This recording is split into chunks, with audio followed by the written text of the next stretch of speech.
Despite Bjorn's warning, Eric decided to go into the oat milk business. It took him the first 18 months to learn about the industry. In this second chapter, Eric joins up with Per, the chemist who invented the oat milk formula. The phone rang. Per hesitated to pick it up. Probably another call about an unpaid bill. Per, it's Eric. Per answered, relieved. Hi. Thought it was more bad news. I quit the company. Are you still doing the oat thing? I sure am, although I'm not sure how much longer I can manage. I like the R&D part, but I find deciding what the market may or may not want a bit of a mystery. My offer to you still stands. I need your help. I'm on my way. As he made his way to the underground, Eric thought about Per. Per was a brilliant chemist who had come up with a formula for turning oats into oat milk. The product was a fantastic milk substitute for people who are lactose intolerant. That same afternoon, the two friends agreed to work together. In the first few weeks after Eric joined the company, he worked hard on the visibility of the Oatly brand. He and Per met with retailers and health food shops, studied consumer profiles, and looked at market trends. Eric used his contacts and relative fame as an entrepreneur — he had been the star of the Swedish business press after his successful venture into software — to get the company's name into the press. He negotiated hard with a new retailer that promised to take a proactive stance in marketing the oat milk in its shops. Its midsummer slogan, "The Day After," had been a huge hit. Eric also believed that people wanted variety, something that suited their particular tastes.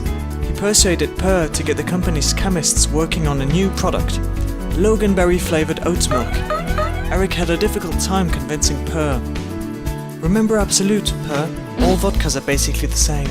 What helped them sell Absolute? A great package and creative flavors. We need to be the non-alcoholic Absolute. Is Eric right at this stage in going for growth with product variety? Within 2 years of Eric's arrival, Oatly had made it to the top of the chart for alternative milk drinks. Sales were growing. Per was ecstatic. Eric, however, was unhappy. His brainchild, Loganberry Oatly, had failed to catch on. He couldn't understand it. The company was using Sweden's national berry, beloved by the country's consumers, for its primary brand extension, yet shoppers were walking past the Loganberry Oatly.